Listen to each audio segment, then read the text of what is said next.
Jesus' name is above every name. In Philippians 2:9, the Apostle Paul writes, "Therefore God exalted him to the highest place and gave him the name that is above every name." This statement is a powerful declaration of Jesus' supreme authority and divine status. But this raises a critical question. If Jesus isn't God, why is his name exalted above all? Tonight, we will explore this claim, examine its significance, and challenge skeptics and non-believers to confront this undeniable truth. The phrase, "the name that is above every name," is not just a poetic expression. It is a profound statement about Jesus' identity and authority. In biblical times, a name represented a person's character, authority, and essence.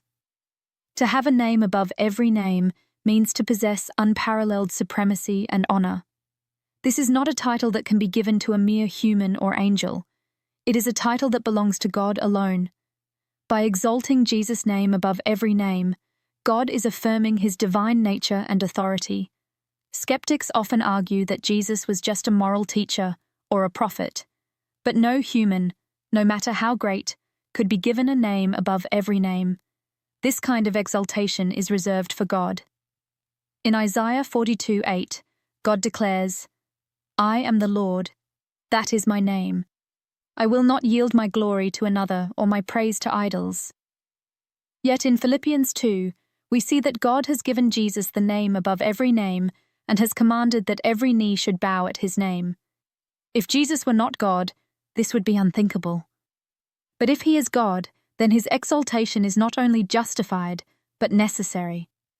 To the skeptics and non-believers listening tonight, I pose this challenge. Disprove this claim. If Jesus is not God, then explain why his name is exalted above every name. Explain why God would give him such unparalleled honor and authority. Explain how his life, death, and resurrection could fulfill hundreds of prophecies and transform the lives of millions. If Jesus is not God, then provide an alternative explanation that accounts for the evidence. The evidence is overwhelming. Jesus' exaltation is not an isolated idea. Throughout the New Testament, we see him demonstrating divine authority, forgiving sins, commanding nature, raising the dead, and accepting worship. These actions are not the works of a mere man. They are the works of God.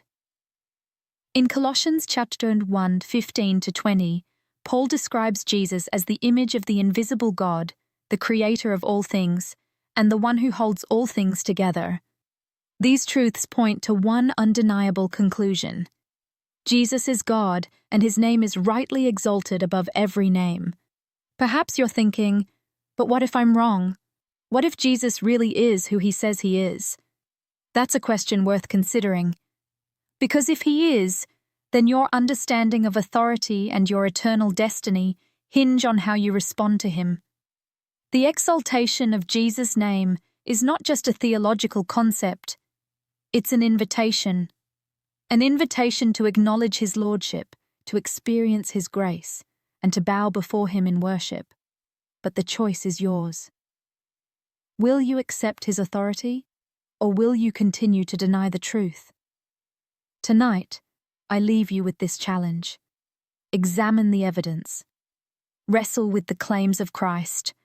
Seek the truth with an open heart and mind, because the stakes are too high to ignore. Jesus' name is above every name because he is God, the one who deserves all honor, glory, and praise. The question is, will you bow before him now, or will you bow before him on the day of judgment? The choice is yours. Choose wisely.